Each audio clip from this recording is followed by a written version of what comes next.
A very good morning to you, Lagos, and thank you so very much for joining us this morning here on Smooth 98.1. And we are live for Freshly Pressed 981 here on Smooth 98.1 and talking about the stories, detailed analysis of the newspaper stories this morning. Yes, indeed. Joining us in the studio this morning, we have got Ikemesit Effiong. Good morning, Ikemesit. How you doing? Very well. Good morning, Folu. Morning, Val. Good morning, Ikemesit. How you doing? Very well. Good morning, Folu. Morning, Val. Excellent. Good Great morning. to have you here. We also have Gbolahan in the studio. Good morning, Gbolahan. Morning, Folu. Morning, Lagos. Morning, Lagos. Excellent. Great to have you with us. And last but not least, we've got Fred Allison in the building. Good morning, Fred. Good morning. Good Welcome, morning. Fred. Welcome. Do make sure you join our analysts up on their social media handles. You can find Gbolahan up as Mr. G Quest. You can find Ikemesit as Judge Ike. There you go. And you can find Fred Allison as Mr. FB Allison. All Yes. right. And Allison as Mr. FB Allison. All Yes. right. Now we'll delve into our top stories, but do remember to contact us. Send us a message through WhatsApp. Our WhatsApp number is 0809 444 0981. And you can also send a tweet to us at Smooth91FM. Use that hashtag Freshly Pressed 981. Okay, let's delve into the top stories for this morning, shall we? Our first story is in from the Premium Times. Nigerian government reacts as Boko Haram kills yet another Red Cross worker. Now, Kema said it's very, very sad bit of news there. We got the warning 24 hours ago about the killing of Hawa Liman, the threat to kill Hawa Liman, but that's what I said. We got the warning earlier on. Yeah, sure. But then it's finally happened. They're still threatening also to kill Leah Sharibu, but I mean, what are your thoughts on this story? Yeah, and not just Leah Sharibu. The indication from the story is that Lehman, the lady who was also murdered in September, Saifora Kosa, were a part of a cohort of people that were kidnapped by Boko Haram. So conceivably, we could be looking at more gruesome developments on this front, and it's just really saddening. I mean, there's almost nothing really to say, right? When confronted with the scale of this, I mean, these are people that voluntarily decided to offer their services, their professional services, to help displaced people, displaced families, displaced individuals in a part of the country that has been under a lot of challenges over the last 6 to 8 years, and so it's just really saddening. Worth confirming, worth indicating rather, the Red Cross hasn't yet officially confirmed. Adema is expecting a statement from them today, but they also say they've seen the media reports as we have. The information minister also issuing a statement describing the killing as dastardly, inhuman, and ungodly. Although he did say something along the lines that the federal government did everything any responsible government would do to save the aid worker without particularly indicating what they did, but they said that the negotiation channels will continue to remain open, and so hopefully we can only pray and hope that those who are still in Boko Haram captivity at the moment will not have to suffer in this kind of fate. Ikemesit, what does this frightening development say? Because it is very rare to see extremist groups or otherwise, but execute aid workers specifically, and then of course they're continuously holding up the Sharibu as perhaps the last option. Do you think that if it comes down to it, they will eventually execute her, and in which case, what would they have left to bargain with? It just feels a little bit desperate, this length they've now gone to in terms of executing aid workers.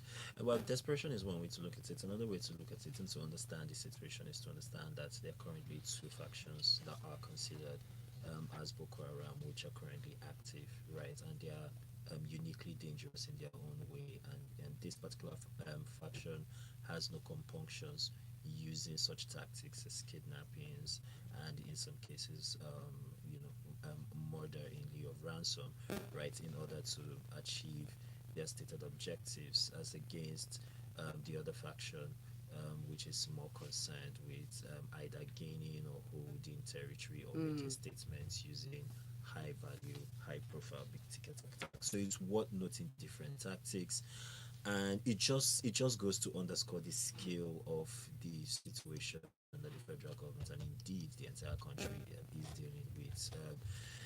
It's a long, long time, you know, when we're talking about Boko Haram being technically defeated. This is far from being resolved. All right, thank you very much for that message, Lagos. Send new messages to us. Use the hashtag freshlypress81 or send the messages into our WhatsApp number, which is 0809 440981. Up next, I'm weighing up more killings across the country, but this time it's not at the hands of a terrorist group, it's at the hands of the Nigerian police. The new Telegraph reports that a policeman has shot dead a 31-year-old lady, Anita Akapson, said to be the relation of former finance minister. But that aside, it's really how the matter unfolded that's caused such public outcry and outrage. She was killed just on the 13th of October, a couple of days ago, right outside her home, right outside her estate. According to eyewitnesses, the police literally trailed, targeted, intercepted her, brushed her vehicle, blocked her off, and then shot her at close range. She's said to have died from gunshot wounds in the stomach, and they'd sprayed several bullets at the tires of the car. I mean, this is absolutely gruesome. Now, while the Inspector General of Police is saying that they will investigate this thoroughly, they still have not revealed the name of the officer or officers responsible. What are your thoughts on this, Gbolahan? Well, to me, this is just one extrajudicial killing, one too many anyway that we've had in our situation. I think I recall that this is currently going on as well, too, in the media as well, that there was a killing in Abuja as well of a NEMA official. This was about 2 weeks ago, and I know the IGs ordered the arrest of that police officer who perpetrated that offense as well. So we are having this situation in this case once more, and it's not the first time that we've had this incident. We've had several of these cases happen this year and the previous year. And what we always tend to see is we get this statement where they've ordered an investigation, and whoever is actually handling the investigation in this case is actually being handled by the commissioner of the police at FCT. But my question is, I always wonder, isn't it actually possible to involve a third party in this investigation in order to get a thorough investigation? Because we know what the system is like in the police. It's a mess and it's corrupt right from the bottom all the way to the top. We've had this incidents happen so many times, and we've never really come to a conclusion or a logical conclusion as to what the cause of the killings have always been. Do you think the Nigerian police have gone rogue? Do you think there is actually a central command for the Nigerian police? Because every time an order seems to be issued from the Inspector General of Police, we continuously see these orders being disobeyed. We're continuously getting stories of police acting in what seem to be unconcerted manners. We're consistently getting reports from top police officials saying we don't know why this has happened. We don't understand why this has happened. All that indicates that there are factions of the police that are operating completely independent of any control or command. Well, it speaks to the lack of discipline in the system, in the organization. It also speaks to the fact that, in an institution where there are no repercussions for your actions, then people tend to do whatever, and they can actually get away with it as well. And that's what we find in most cases. We find out that people do things and they're not punished for their crimes, and they get away with it. Very sad, but very true. Thank you very much for that, Gbolahan. We move on. Up next, a little bit more exciting news. Fred, Duke, Ezekwesili, Mimiko, and others are to join forces against Buhari and Atiku. ThisDay newspaper is reporting that no fewer than 10 candidates in the 2019 presidential election have agreed to join forces against the aspirations of incumbent President Muhammadu Buhari and the main challenger in opposition, Alhaji Atiku Abubakar. Now, the candidates include Donald Duke of Social Democratic Party, Dr. Olusegun Mimiko of the Zenith Labour Party, Dr. Obi Ezekwesili of the Allied Congress Party, Mr. Gbenga Olawepo Hashim of the Alliance for Nigeria. Also involved, we have Professor Kingsley Mogalu, we've got Mr. Obadiah Melafia. I mean, there's some very interesting names here that looks to be moving in their own direction. They say that they will put together a consensus candidate to represent all of them as president, but potentially that's a whole new government we're looking at there. I mean, what are your thoughts? It's a welcome development, and I like the direction that everything is going, because regardless, we're moving towards more accountability for our policymakers. This third party, they call themselves the third force movement. Yes. Although I'm not crazy about that name. So it sounds like a Voltron. Yeah, but indicates that, if you know about competition, you're always looking at the first or second, the third, and what if you go past the first and second, then what do you become then? Okay. I guess maybe it's just focus for right now. Okay. Third, force movement. But it brings about a lot of things. There are a lot of things that stated in the article. 75% of the voters are youth. So they say out of the 80 million voters, registered voters, we have 60% are youth. If we apply to, or if we can get the youth to respond to this new candidates. Another thing that was stated is like 60% of the resource. So we're really not performing as we should as a country or as a continent, because 60% of the resource that are needed for the 21st century are in Africa. Like I said some other time, 50% of tantalite, which is used for cell phones and all that, Yes. DRC. So we Africa has a bright future, but we just need the accountable leaders. So this goes towards accountability. And I think it's going to bring a little bit of intelligence in politics. So we're looking at data, we're looking at who's voting, we're looking at regions, we're looking at segments. Because for you to be able to come together and go against the status quo, you have to apply all these different things. And one of the things I want to state is that Gowon was 32 years old when he was president. It's so impossible to think about that now, that we had a president at 32. That wasn't too young to run. Exactly. Yeah. All right. Thank you very much for that, Fred. We move on now to our next story. MOMAM raised an alarm over the non-payment of 130.7 billion naira fuel subsidy. Yes, the Major Oil Marketers Association of Nigeria, they are on the move again. This time speaking out through the chairman, who addressed journalists in Lagos yesterday, saying, listen, a major challenge we have is a refusal to liberalize downstream. 0.7 billion naira being owed as at present now.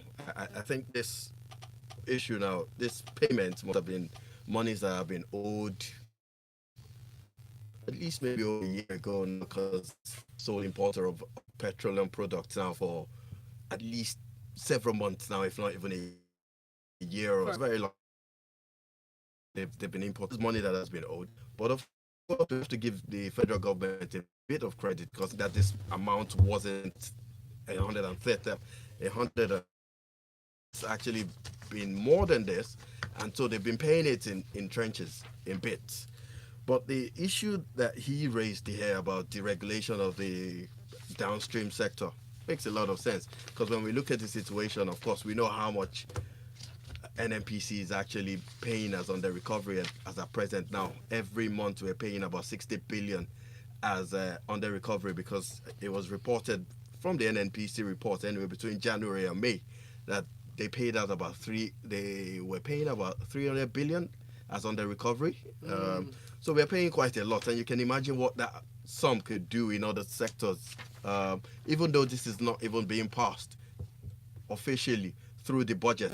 It's actually being paid by the NNPC, but who bears the brunt at the end of the day? Of course, the citizens end up bearing the brunt anyway, because at the end of the day, this money is going to be recovered one way or the other, not only through the NNPC. All right. Thank you very much for that, Gbolahan. We have a quick message in from WhatsApp from MI. MI sending this one from Akoka. Said the reaction is in context. The federal government had the heads up and were told to do the needful by the insurgents. I do not know what has transpired behind the scenes, but obviously it did not work. Hopefully we'll get a proactive response in time. Certain that a person who gave her life to saving other lives has had her own shot down.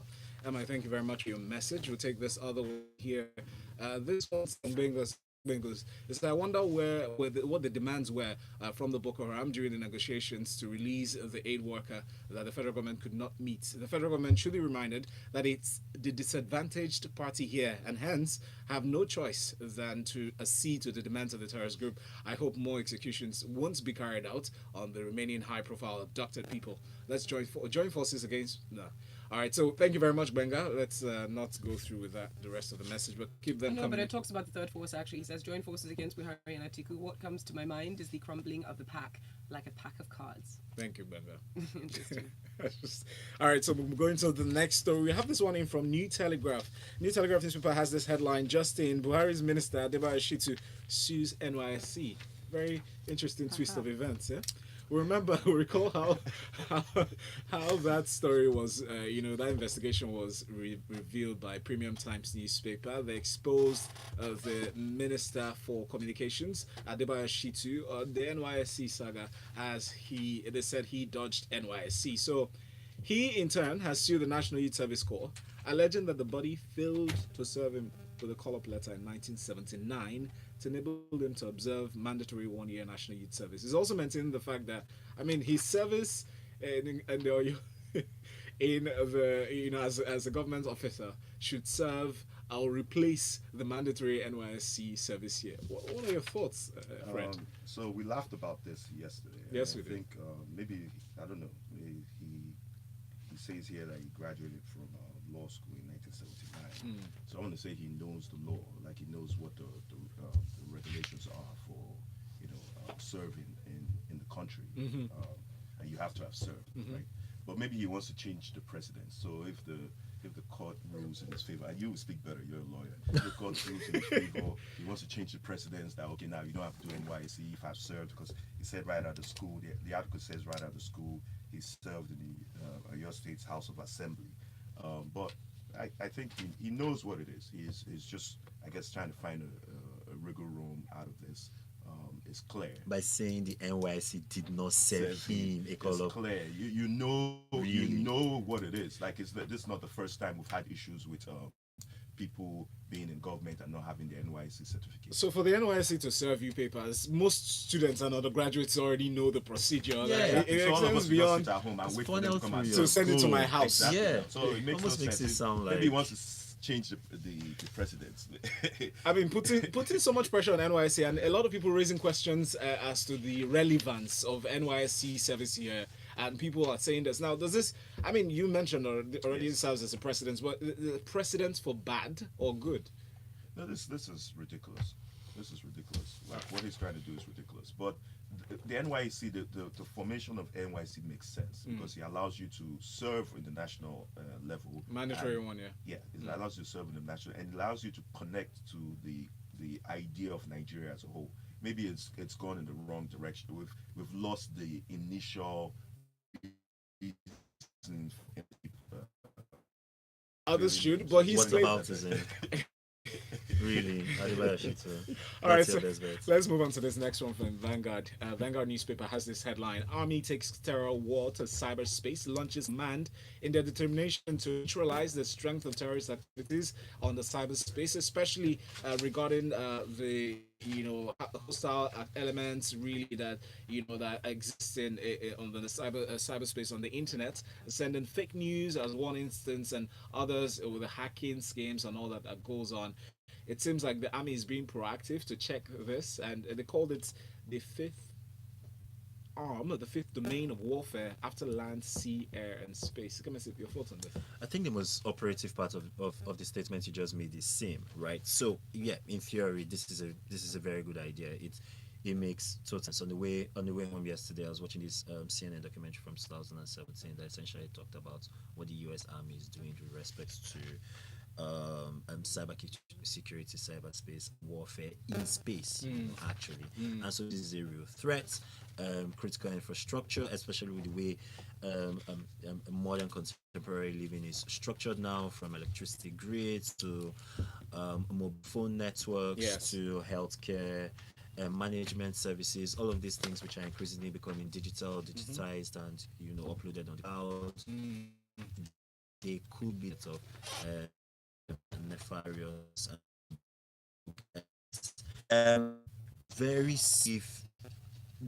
That is solely the army's focus, to protect critical infrastructure that is necessary to this country's continued development, or if they are more focused on dealing with what they call the malicious intent to news and instruct, and this is a direct quote from Tukuburutai, and disseminate fake news and instruct paid users to spread online manipulated content. And so it almost feels like we're back to the issue of free speech but this is yet another backdoor through which the federal government, through one of its arms, is trying to do it. And if that is the case, then this becomes problematic for some reasons, because again, you've got to go back to the basics. What is the definition of fake news? How do you identify manipulated content? How would you know if a person is being paid to express an opinion online, or if he's expressing the opinion off of his free will, if he genuinely believes this to be?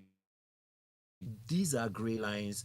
The law and regulation hasn't quite caught up with making sense, let alone understanding how to rigorously police these things. And you have a situation where the military is trying to intervene in this. It's uncomfortable for me. Well, let's hope that they're actually fighting the proper wars that they do. Yeah, that's what I'm saying. If they're doing that, fantastic. Excellent. If this is a backdoor to deal with fake news and social media speech regulation, okay. Then it's not a conversation. Yeah, so it seems. Apparently, they even shown Ikemesit, please just mention for very briefly the statements here where he said they've actually made an avenue available to the public to submit complaints and information directly to the army. Yeah. So I suppose that's yet another avenue. It's supposed to be an application. I think it's supposed to be by the way of an app.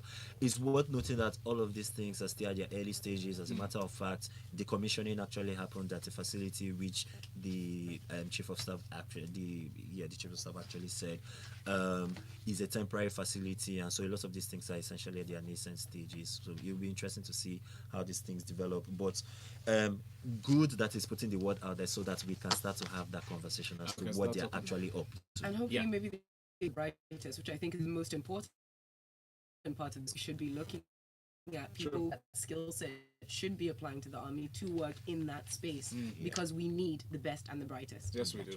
Moving on to this next story from ThisDay newspaper. Advertising. Multinationals banks get knocks for undermining local content. So we know that previously this conversation had started. There was a talk by Lai Mohammed actually once said that they were going to start checking the exportation of our resources to other countries for the purpose of television ads that were either shot in the UK, South Africa, or the United States, just to name a few. Now, Fred, looking at this story, what do you think this might portend in the near future in terms of advertising in Nigeria? Okay, so I like the fact that we're trying to push like local content development of creative stuff. It kind of affects me. Yeah, that's why you're smiling so broadly. So the article points to like the chairman of the APCON, yes. Yes. Advertising Practitioner Council of Nigeria, speaks of the fact that production being done outside of Nigeria, so the production crew, hospitality, and all this economy losing out to some other location, right? And there's talent and there's capability locally to create this content. He advised that just like Brazil and China, for they put extra costs or penalties for anyone that produces outside the country, because you can't really enforce a complete ban to say you can't produce this stuff, your advertisement outside of Nigeria. I think that's great, because if you look at like California and Hollywood, that's like the economy there, like country on its own, and is driven by entertainment and entertainment production. But what if your stakeholders within the entertainment industry that say that, and the reality is it is cheaper a lot of the times to film these things outside of Nigeria? It's a lot easier. The processes are not streamlined here. So are you going to penalize the very people who are adding to the economy by then charging extra that are bringing attention and bringing that revenue in? I was almost there. So the part is that you have to create an environment locally, right?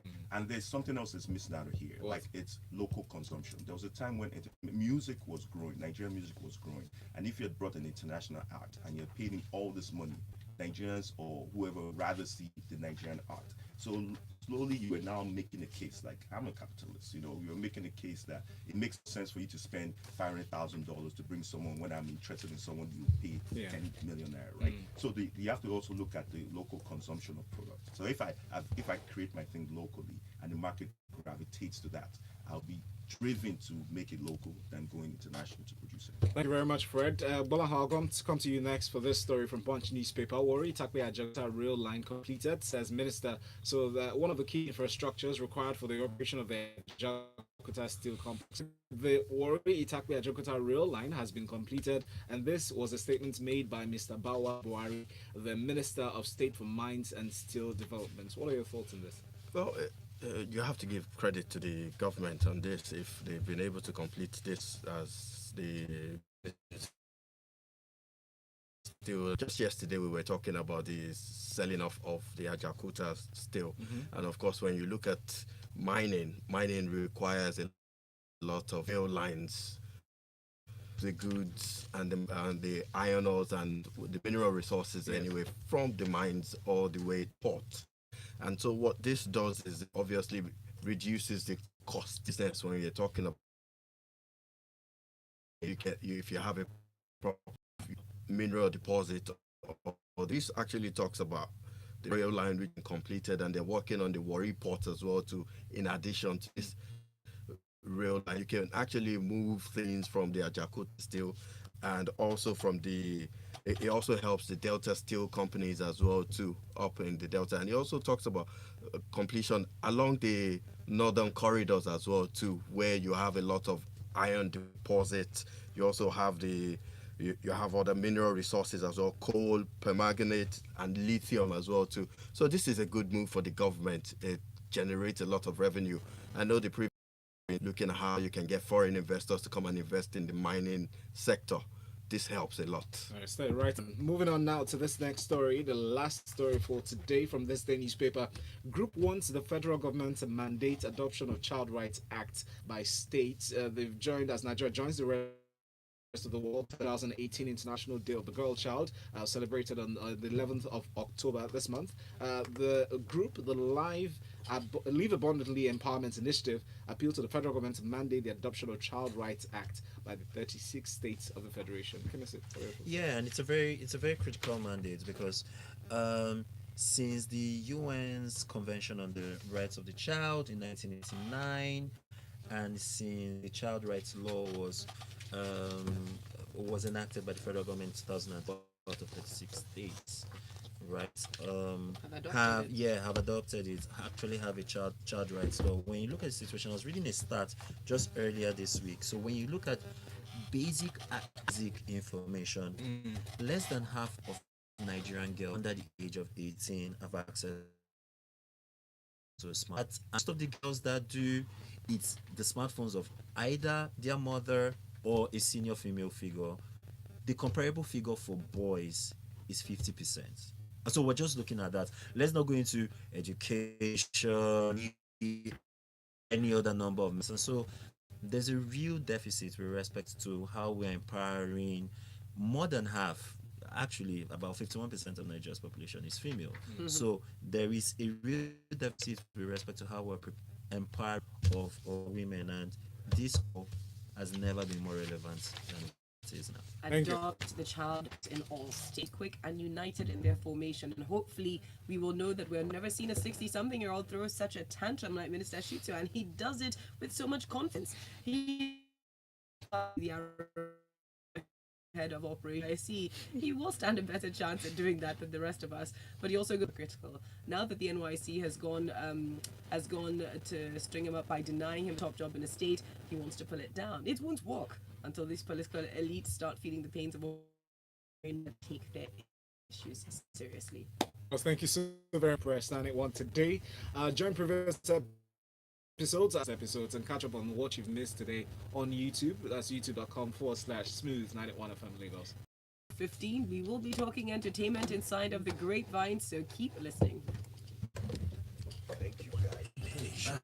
Thanks, guys.